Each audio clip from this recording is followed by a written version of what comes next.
be formless, shapeless, like water. Wow, we're back again. I have MMA gloves on this time. We know what that means. We're gonna do some MMA. Professor Steve Williams, Coach Life Kerner on the camera. Subscribe while you're at it. I'm bringing on my sidekick. At this point, he may as well be, I don't know. I really don't know. But he should probably be teaching at the academy because he's so damn good. Alan Joban, let's go. Thanks for having me. Now, Danny Massa,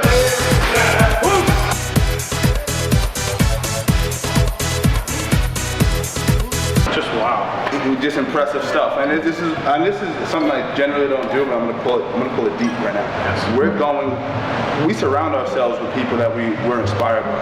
I'm inspired by Alan Joban, not because of his accolades, as obviously I've already laid down in countless videos. Now this is a guy who wrestled with Dan Gable and taught Dan Gable how to wrestle, which I don't want to keep harping on.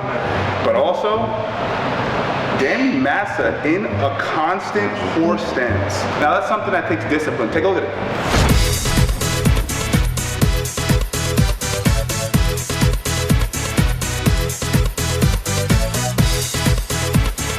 Now let's get to value because you're here for martial arts. So I'm gonna have Alan Joban here down on his back. I'm gonna be in the half guard position. I'm gonna teach you something that you may have seen Brock Lesnar use against Frank Mir. Really, really impressive way to do crazy damage. So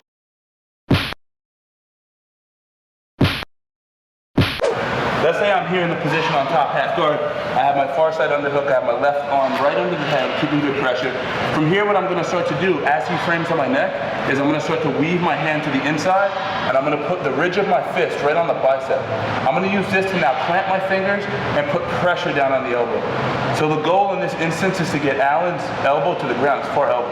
Now watch I do it with my left hand. I'm going to start to sneak my left hand under Alan's armpit.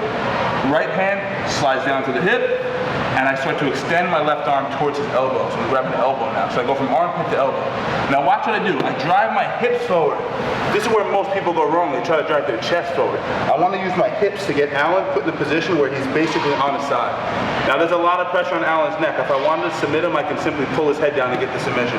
But what I want to do is I want to sit back on his leg. Just then, I can land hard shots to the face, hammer fists to the body, shots to the body. Let's go over how do we get into this position. And I want to say this really quick.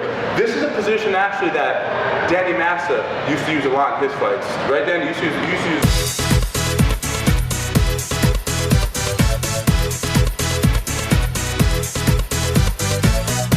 Now I'm here, he has a good frame on my neck. Good, strong frame. I'm under the head, I have a far side underhook. What am I doing? First under. As I'm bringing my right arm out, I'm going to the inside of the bicep. Right, let's say he's framing, he's still framing up. I'm gonna go S grip, I'm gonna break the grip, break his arm down. My left hand comes to the armpit. Remember what I told you, it's not the chest, because I have no traction on my chest, it's my hips moving forward. And as I move my hips forward, my left hand slides to the elbow. See? Now I slide his arm back. So what you really want to do, and Alan, if it becomes unbearable, it's tap, but I'll let go. I'm actually straightening my left arm out. So I'm actually straightening my arm. He'll tap from that. But the goal should be to hold his head in a position where your arm is straight and you're sitting on his leg at the same time. It's a straight arm, I'm sitting on his leg, and I'm hitting him from here. Boom, boom, boom. So again, from here, and hand inside, S grip position, break the grip down, left arm goes to the armpit, frame, hips forward, hand anchors to the elbow, straight arm, sit back on the leg. Resettle your hips, you're not overcompensating over the top of his torso. And from here, boom, boom, hard shots.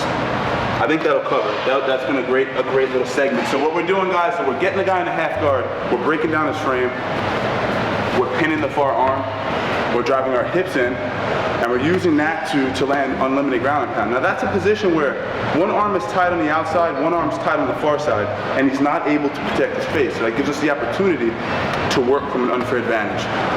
So what I want you guys to do is leave a comment and let me know what position would you like to learn how to effectively ground and pound from. It could be mount, it can be back mount, it can be a more particular riding position that you want to kind of learn how to suss out. Because a lot of people can grapple and control, but not a lot of people know how to strike from those positions. So leave a comment while you're at it. Leave a like, subscribe, hit the notification bell, and thank you guys for the support and the continued love. Alan, I appreciate you, man. Thank you for showing up and helping me out. Coach Larry Perna, as always, on the camera doing phenomenal things, truly phenomenal stuff. He's getting really handy with that focus too. Danny Massa. Boost, and I'm tired of people saying it's fake. It's not fake, you're just jealous. They're 100% real.